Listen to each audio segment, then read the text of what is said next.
Good morning, class 7th.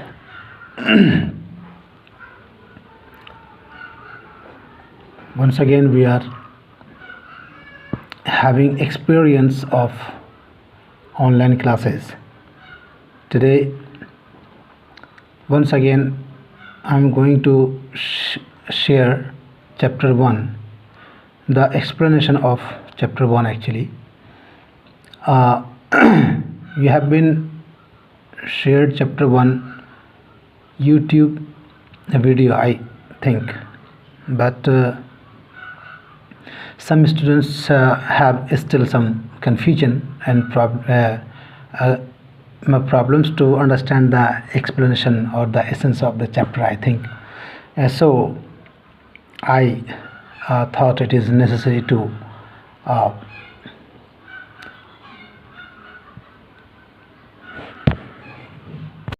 today we are going to get the explanation of chapter 1 once again, because some students have still some problems concerning to the nouns and their kinds. So let's get started the chapter. Some of the students are very much confirmed about the kinds of nouns, and they are very much capable to explain the kinds and their kind of nouns. So those students are requested to have patience.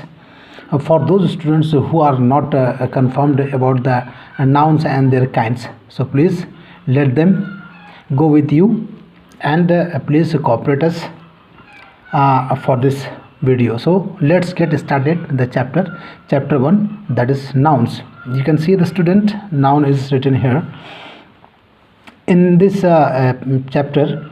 First we have the exercise A. Here is written, let's remember, underline the nouns in the sentences. You have to underline the different types of nouns in this exercise. You have 5 sentences in this exercise. So the first sentence is like this: the band plays wonderful music. In this sentence you have 2 different types of nouns, music and band. Here goes the second sentence: a single truth is more powerful than 1,000 lies. In this sentence you have 2 sentences with the same category, that is truth and lies. Next sentence: my grandfather's patience is amazing. Here grandfather is a noun and patience is noun. Okay, and these are the 2 different types of noun. And number 4, we love the fragrance of sandalwood. Here also you have 2 noun in the sentence. And here goes the third sentence: there is no information about the missing baggage at the airport. In the sentence you have 3 nouns: airport, baggage and information, and they are from different types of nouns.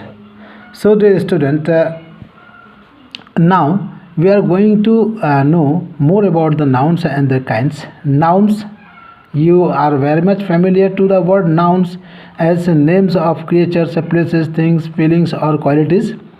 Here nouns can be classified into 2 different types. One is common and another is proper.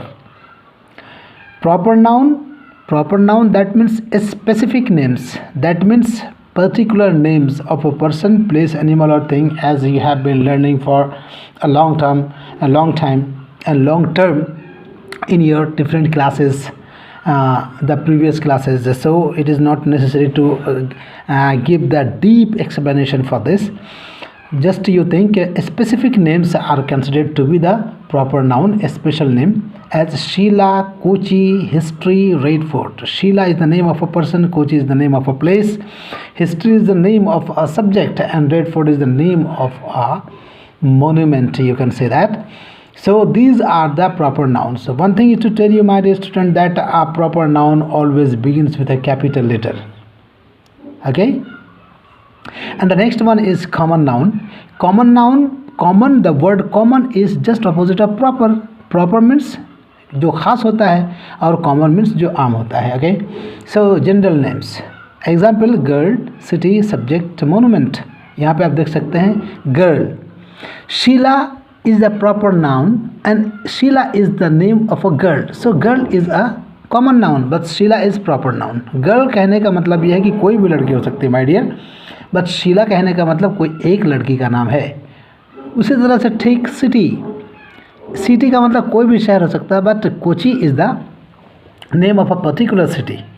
तो देखिए Kochi proper noun है और city common noun है। History is the subject, I told you earlier, ये subject का नाम है। देखिए यहाँ पे एक पर्टिकुलर सब्जेक्ट है, लेकिन सब्जेक्ट अगर कहेंगे तो सब्जेक्ट का मतलब होता है विषय। विषय का मतलब कोई भी विषय हो सकता है। ओके, नेक्स्ट में अगर हम देखें तो यहाँ पे लिखा हुआ है मोनूमेंट। आपको मैंने बताया Red Fort is the name of a monument and Red Fort is a particular name of a monument that is located in in Delhi. और क्या कहते हैं, ये जो है क्या कहते हैं, ये कैपिटल लेटर में लिखा हुआ ये सब का सब, और ये सब का सब स्मॉल लेटर में लिखा हुआ है। तो the identity of proper noun और कॉमन नाउन है ना, आप ऐसा ले सकते हैं कि common noun always begins with a capital letter, whereas the common noun never begins with a capital letter, it always begin with a small letter. So I hope कि आपको समझ में आ गया होगा कॉमन और प्रॉपर। आगे देखिए further, a common noun can be classified into two types। क्या है, कॉमन नाउन को आगे further can be classified into two type, one is countable and another is uncountable। Countable क्या होता है my dear student, countable word जो है ये वर्ड खुद ही आपको बताता है इसके माने को। काउंट का मतलब होता है गिनती करना और एबल का मतलब होता है योग्य। एबल, काउंट एबल, एबल जो है ये आपका सफिक्स है, काउंट में जोड़ा गया है लास्ट में, काउंट के लास्ट में। तो काउंटेबल का मतलब होता है गिनने योग्य। Can be numbered as singular और प्लूरल, मतलब यह है कि काउंटेबल जिसको आप गिन सकते हैं, जिसको आप गिन सकते हैं भाई, जिसकी संख्या को आप बता सकते हैं, तो दैट कैन डेफिनेटली बी और ऑब्वियसली भी सिंगुलर और प्लूरल। अगर आप गिन सकते हैं तो एक भी हो सकता है, मोर देन वन भी हो सकता है, इसीलिए कहता है सिंगुलर और प्लूरल, है ना, हो सकता है। जैसे फैन और फैंस, कंसर्ट और कंसर्ट्स। आगे देखिए उसी का अनकाउंटेबल नाउन है। अनकाउंटेबल आप जानते हैं, uncountable here you have prefix un that makes the sense different from the actual meaning of the word, और in the other hand you can say कि opposite meaning देता है। और able जो है ये suffix है, तो un prefix able suffix root word आपका count है, इस चीज़ को आप जान लें। तो ये uncountable का मतलब होता है that cannot be numbered और can't be numbered, जिसकी आप गिनती नहीं कर सकते हैं। और जब गिनती नहीं कर सकते हैं तो एक चीज़ मैं आपको बता दूं, आगे हो सकता है कि uncountable noun does not have a plural form. Uncountable noun का प्लूरल फॉर्म नहीं होता है। फॉर एग्जांपल देखिए water, you can't say water, waters. Cement, इसका प्लूरल सीमेंट्स नहीं हो सकता, एयर्स नहीं हो सकता, विजडम्स नहीं हो सकता। My dear student, I have you got the concept of countable and uncountable noun. फिर आगे आप देखेंगे countable noun further can be classified into two different types, concrete and abstract। अब concrete किसे कहते हैं भाई, कह रहा can be experienced through any of the five senses, जिसको आप देख सकते हैं, that can be touched। in the other hand you can say कि a concrete noun, countable concrete noun that can be touched or seen, जिसको आप देख सकते हैं, छू सकते हैं, उसे क्या कहते हैं, concrete noun कह सकते हैं आप। countable concrete छू सकते हैं और देख भी सकते हैं। और आगे देखेंगे अगर आप काउंटेबल में, काउंटेबल को ही जो है मतलब क्या किया गया, फर्दर कॉन्क्रीट और एब्स्ट्रैक्ट में क्लासीफाई किया गया है। तो काउंटेबल कॉन्क्रीट उसी को कहेंगे जिसको आप छू सकते हैं, that can be touched, that can be seen, और यू कैन क्या कर सकता है उसको, यू कैन काउंट देम, आप उन्हें गिन भी सकते हैं, तभी तो वो काउंटेबल होगा। काउंटेबल ही को आप गिन सकते हैं, काउंटेबल उसे कहते हैं जिसको आप गिन सकते हैं, काउंटेबल कॉन्क्रीट। और यू कैन से कॉन्क्रीट काउंटेबल। जैसे बॉय, बॉय को आप देख सकते हैं, आप छू सकते हैं, बट बॉय को आप गिन भी सकते हैं my dear student. Boy, paper, chair, car, etc, these are countable concrete. आगे देखें आप, आगे आपका आता है काउंटेबल एब्स्ट्रैक्ट, और you can say abstract countable. Abstract countable, abstract countable क्या होता है, एब्स्ट्रैक्ट नाउन का आपने क्या पढ़ा था, एब्स्ट्रैक्ट नाउन को आपने पढ़ा था कि that can be that can be a concept, idea, state of mind, quality, feelings. आगे आपने इससे प्रीवियस क्लासेस में आपने पढ़ा था कि abstract noun only can be felt, can not be touched और सीन, उसको हम क्या कहते हैं, एब्स्ट्रैक्ट नाउन कहते हैं। तो अब जो है मतलब एब्स्ट्रैक्ट में क्या होता है, एब्स्ट्रैक्ट काउंटेबल भी होता है। एब्स्ट्रैक्ट काउंटेबल, एब्स्ट्रैक्ट है लेकिन आप उसको क्या कर सकते हैं, काउंटेबल है वो, उसको गिन सकते हैं, उसका सिंगुलर प्लूरल दोनों फॉर्म हो सकते हैं। जैसे देखिए रिमार्क से रिमार्क्स बन गया, होप से होप्स, बहुत सारी उम्मीदें हैं आपसे, इच्छाएं, डिज़ायर्स, फीलिंग्स, जज्बात, एहसासात, ये आप कह सकते हैं। तो this type of nouns are called क्या, एब्स्ट्रैक्ट काउंटेबल और you can say countable abstract. ठीक है, आगे अगर हम देखें बात करेंगे माय डियर स्टूडेंट कि अनकाउंटेबल जो होता है, यहाँ तक हमने जान लिया। अनकाउंटेबल जो होता है, अनकाउंटेबल नाउन का फिर जो है मतलब क्या किया गया, uncountable noun can be classified further into two uncountable just like a countable noun. Uncountable में क्या, concrete count, uncountable concrete, uncountable abstract uncountable, और you can say uncountable concrete and uncountable abstract. Just opposite, उसको opposite ले लीजिए आप। Concrete मतलब जिसको आप गिन सकते हैं, है ना, सॉरी जिसको छू सकते हैं और देख सकते हैं, but you can not number them, you can not count them, तो इसलिए उसको क्या कहेंगे, अनकाउंटेबल कहेंगे। लेकिन चूँकि छू सकते हैं और देख सकते हैं तो वो कॉन्क्रीट है, जैसे वाटर है, सीमेंट है, शुगर है, ऑयल है। और एब्स्ट्रैक्ट में है अनकाउंटेबल। वैसे भी आप जानते हैं कि अनकाउंटेबल जो होता है जिसको आप गिन नहीं सकते हैं, और abstract that can only be felt, तो जैसे यहाँ पे देखिए उसको क्या कहेंगे, अनकाउंटेबल एब्स्ट्रैक्ट कहेंगे। Happiness, wisdom, joy, fun, jealousy, तो ये सब जो है मतलब इसका प्लूरल फॉर्म नहीं होता है, ये अनकाउंटेबल एब्स्ट्रैक्ट है। तो आई होप कि आपको काउंटेबल कॉन्क्रीट, काउंटेबल एब्स्ट्रैक्ट और अनकाउंटेबल कॉन्क्रीट, अनकाउंटेबल एब्स्ट्रैक्ट में इनके बीच में जो डिफरेंसेस है, उन डिफरेंसेस को आपने अच्छा से समझ लिया होगा। नेक्स्ट में माय डियर आगे चलते हैं, देखते हैं लिखा हुआ कलेक्टिव। आप जानते हैं कलेक्टिव नाउन से कहते हैं दैट शोज और रिफर्स टू अ कलेक्शन और ग्रुप ऑफ पर्सन्स और थिंग्स।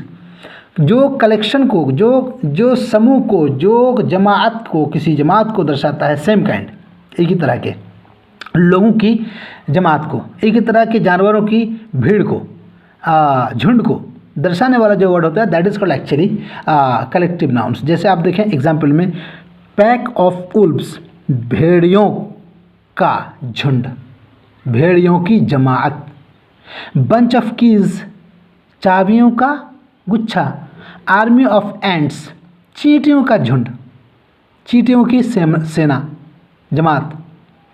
तो देखिए यहाँ पे इटैलिसाइज्ड वर्ड जो है, पैक है, बंच है, आर्मी है, ये सब के सब क्या कहलाता है, ये सब के सब ये कलेक्टिव नाउन है। One very important thing is to tell you my dear student कि कलेक्टिव नाउन जो होते हैं इसके कुछ ख़ास जो है मतलब यूसेज होते हैं, और पर्टिकुलर ग्रुप ऑफ पीपल और पर्सन के साथ ही में जो है मतलब पर्टिकुलर कलेक्टिव नाउन का इस्तेमाल कर सकते हैं। यू कांट इंटरचेंज इट, ये आप इसको जो है मतलब चेंज नहीं कर सकते हैं। मिसाल के तौर पर आप ऐसा नहीं कह सकते हैं पैक ऑफ वुल्व्स, आप कहेंगे तो आप ये कह दें कि जो है मतलब बंच ऑफ वुल्व्स, या आप ऐसा कहते हैं पैक ऑफ कीज़, या आप ऐसा कहते हैं पैक ऑफ एंट्स, या आप ऐसा कहते हैं आर्मी ऑफ वुल्व्स, या आप ऐसा कहते हैं कि आर्मी ऑफ कीज़, या बेंच ऑफ एंट्स, या बंच ऑफ क्या कह सकते हैं, वुल्व्स, ऐसा नहीं कह सकते हैं। तो पर्टिकुलर कलेक्टिव नाउन का इस्तेमाल पर्टिकुलर नाउन के साथ ही में जो है मतलब ग्रुप ऑफ नाउन के साथ ही में आप कर सकते हैं my dear student. I hope कि आपको ये कॉन्सेप्ट समझ में आया होगा। नेक्स्ट में आपका आता है मटेरियल नाउन। मटेरियल नाउन किसे कहते हैं, what do you mean by material noun? तो मटेरियल नाउन से कहते हैं माय डियर स्टूडेंट कि material nouns are those nouns that are use to make different things. यानी मटेरियल नाउन से ऐसे नाउन, ऐसे पदार्थ, ऐसी वस्तु जिससे आप क्या कर सकते हैं, दूसरी चीज़ें आप बनाते हैं। फॉर एग्जाम्पल आप देखिए, जैसे आपका है सैंड है, आपका सीमेंट है, आपका सिलिकन है, आपका आइवरी, दांत है हाथी का, वुड, लकड़ी से बहुत तरह का सामान बनाते हैं, फर्नीचर वगैरह, सीमेंट है ना। जैसे आपका क्या कहते हैं, आप ये कह सकते हैं मिल्क कह सकते हैं, शुगर कह सकते हैं, बहुत तरह के आइटम, मीठा आइटम बनाते हैं आप, जैसे मिल्क से बहुत तरह का आइटम बनाते हैं। तो ये सब क्या कहलाता है, मटेरियल नाउन कहलाता है। I hope you understand. आगे लिखा हुआ है कंपाउंड नाउन में, कंपाउंड नाउन जिसको हम कहते हैं मल्टी वर्ड नाउन्स कहते हैं। मल्टी वर्ड नाउन क्यों कहते हैं? Because it has got multi words, इसमें कई सारे वर्ड्स आते हैं, ठीक है ना, मोर देन वन आते हैं, ठीक है ना, मोर देन वन वर्ड्स। तो कंपाउंड नाउन की डेफिनेशन अब क्या लेंगे? कह रहा है कि compound noun is formed from the, है ना, नाउन्स द एग्जिस्टिंग नाउन्स। कहने का मतलब ये है कि जो नाउन जो पहले से जो है मतलब दो अलग अलग नाउन्स, है ना, दो या दो से ज़्यादा अलग नाउन्स को जब एक साथ में हम जोड़ते हैं तो the result is a compound noun. तो उसका रिजल्ट जो होता है, उसका नतीजा वो क्या होता है? वो कंपाउंड नाउन होता है।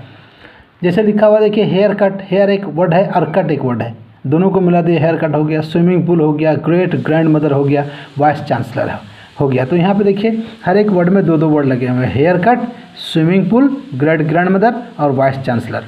तो आई होप कि आपको समझ में आया होगा।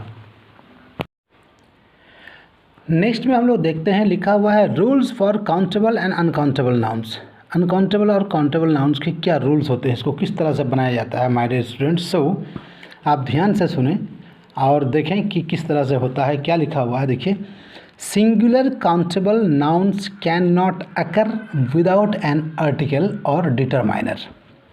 ये सिंगुलर काउंटेबल नाउन होता है, ये अकर नहीं आ सकता है, मतलब सेंटेंस में नहीं लिखा जा सकता है विदाउट एन आर्टिकल, बिना किसी आर्टिकल के या बिना किसी डिटरमाइनर के।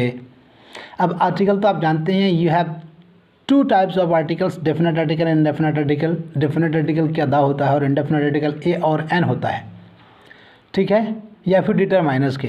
यहाँ पे देखिए बॉक्स के अंदर में लिखा हुआ है, ज़रा यहाँ पे ध्यान दीजिएगा, determiners are used to define nouns. Determiner का इस्तेमाल किसके लिए करते हैं भाई? नाउन को डिफाइन करने के लिए, नाउन के बारे में बताने के लिए।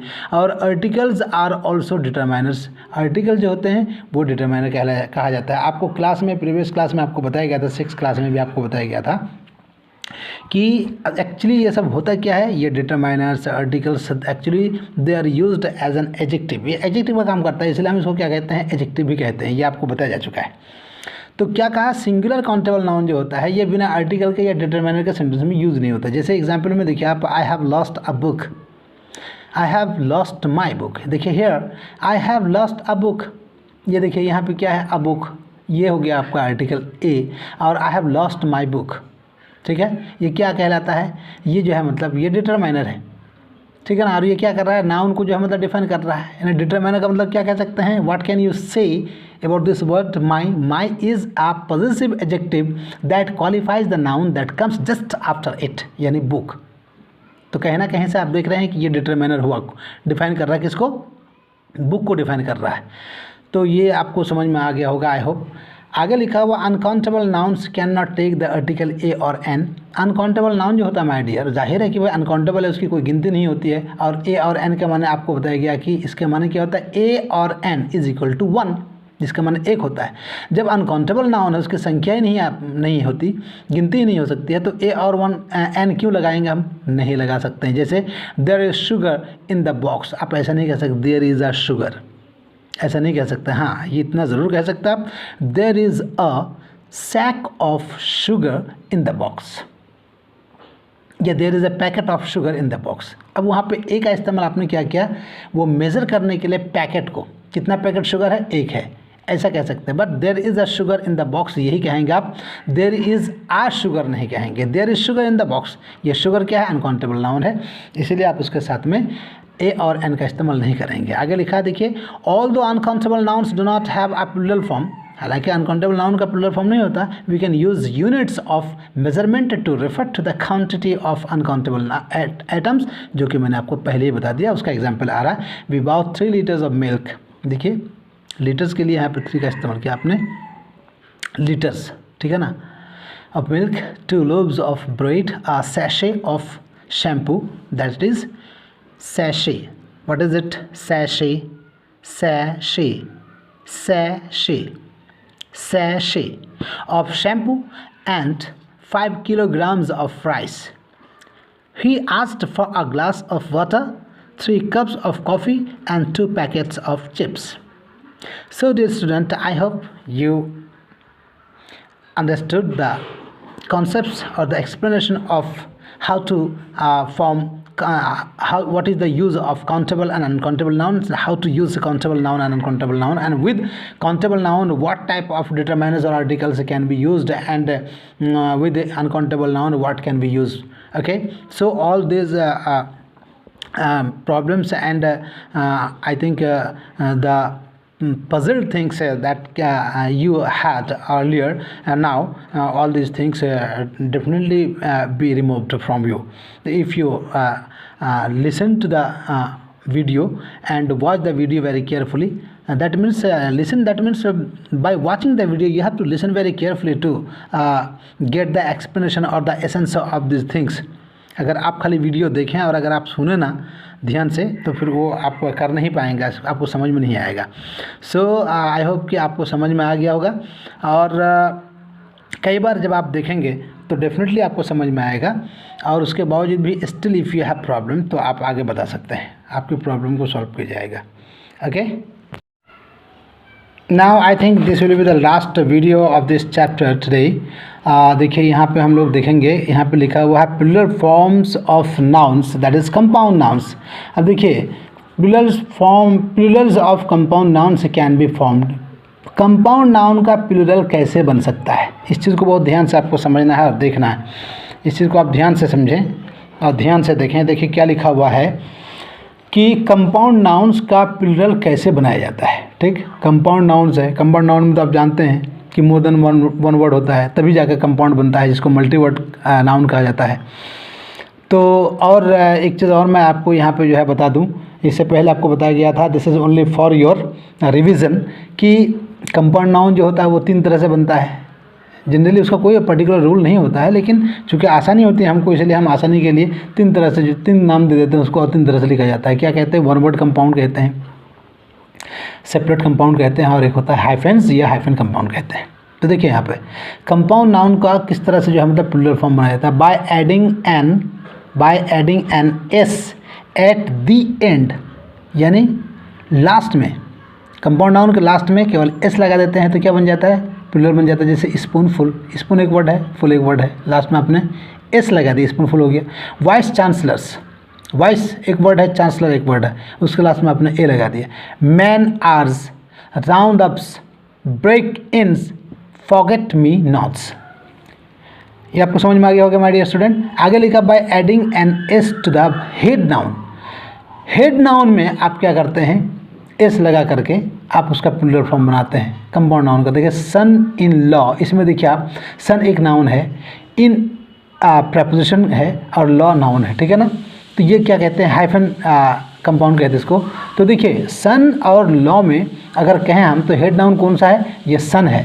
तो हेड नाउन के लास्ट में हम क्या करते हैं, एस लगा करके प्लूरल बनाते हैं, सन्स इन लॉ, यानी sons hyphen in hyphen law. उसी तरह से यहाँ पे देखिए commander hyphen in hyphen chief, इनमें कमांडर एक नाउन है और चीफ एक नाउन है, जिसमें कमांडर हेड नाउन है, इसीलिए क्या किया गया, हेड नाउन के लास्ट में एस लगाया गया, कमांडर्स इन चीफ. उसके बाद गर्ल्स इन चार्ज. आगे है माय डियर स्टूडेंट, लिखा by adding an S to the head noun with a preposition. Head noun preposition के साथ में, ठीक है ना, हेड नाउन के लास्ट में एस लगा करके क्या करते हैं हम लोग, बनाते हैं प्रपोजिशन के साथ. जैसे देखिए passers by, passers by, passer से पेसर्स, एस लग गया आपका, पेसर्स बाय. आगे लिखा है हैंगर्स ऑन, हैंगर्स ऑन. ठीक, समझ रहे हैं आप, हैंगर्स ऑन. आगे लिखा प्रपोजिशन के साथ में, ऑन प्रपोजिशन, बाय प्रपोजिशन. अब देखिए क्या, हैंगर्स ऑन, पेसर्स बाय. आगे लिखा by using the plural form for both the parts, दोनों पार्ट्स को प्लूरल बना करके, जैसे वेमेन राइटर्स. ठीक, तो आई होप कि आपको ये कंपाउंड नाउन का प्लूरल कितने तरह से बनाया जाता है इसको आपको समझ में आ गया होगा. आप इस पॉइंट को जो है मतलब याद कर लेंगे. एक्सेप्शंस में कुछ आते हैं, देखिए यहाँ पे लिखा नाउन्स ऑलवेज सिंगुलर, ये सब के सब हमेशा सिंगुलर ही रहता है, इसका प्लूरल फॉर्म नहीं होता है. तो आपको ये नाउन जो है मतलब ये जो नाउन दिए हुए हैं ये सारे आपको याद कर लेने का है, आप याद कर लेंगे. Furniture, equipment, milk, jewellery, homework, evidence, clothing, baggage, luggage, bread, coal, information, money, kindness, butter, clay, cotton, knowledge, stuff, wood. ये सारा वर्ड मैंने आपको पढ़ करके दिया है. ताकि आप इसको पढ़ सकें। ये सब के सब जो है मतलब हमेशा ये सिंगुलर ही में रहेगा, प्लूरल कभी होता ही नहीं है। नाउन्स ऑलवेज प्लूरल, और ये हमेशा प्लूरल ही में रहेगा, सिंगुलर होएगा ही नहीं। जैसे जीन्स, आर्म्स, भिक्षा कहते हैं इसको। Scissors, clothes, goods, trousers, spectacles, binoculars, slippers, pyjamas. आप इसको ऐसे नहीं कह सकते, पाजामा नहीं कह सकते, स्लीपर नहीं कह सकते, स्लीपर से कहेंगे क्योंकि ये जोड़े में आता है माय डियर स्टूडेंट। आप देखिएगा 2 पार्ट होता है, जीन्स के 2 पार्ट होते हैं, 2 पैर घुस आते हैं उसके अंदर में, ठीक है ना। सीजर्स में 2 पार्ट होते हैं, ठीक है ना। गुड्स आपने कहा, गुड्स का मतलब होता है सामान, खाली अगर आपने गुड कहा तो ये एडजेक्टिव बन जाएगा, ये नाउन नहीं रहेगा। ट्राउजर्स, स्पेक्टिकल्स, तो ये हमेशा प्लूरल फॉर्म में रहेगा, इसका सिंगुलर होता ही नहीं है। Nouns with the same singular and plural, ये हमेशा सिंगुलर और प्लूरल दोनों सेम ही होता है ये सबका। Noun singular in form but plural in use, देखने में सिंगुलर लगता है लेकिन हमेशा यूज़ इसका प्लूरल में होता है, यानी इसके साथ में प्लूरल वर्ब को ही एग्री करते हैं। यहाँ पे नाउन जो है देखने में प्लूरल लगता है लेकिन हमेशा ये सिंगुलर रहता है, इसके साथ में सिंगुलर वर्ब को एग्री करा जाता है, ठीक। तो आई होप कि आपको ये सारा कॉन्सेप्ट समझ में आ गया होगा चैप्टर 1 का। अब आई होप कि ये जो नाउन से रिलेटेड जो भी बातें थी चैप्टर 1 में वो सारी प्रॉब्लम आपकी सॉल्व हो गई होंगी। और इससे पहले जो वीडियो शेयर किया गया था उसमें आपको कहाँ तक बेनिफिट मिला वो तो आई डोंट नो, लेकिन कुछ लोगों के साथ में प्रॉब्लम थी। अब आई थिंक कि वो सारी प्रॉब्लम सॉल्व हो जाएगी इंशाल्लाह। ओके, आज के लिए इतना ही। Till then bye bye and have a good night, sorry have a good day.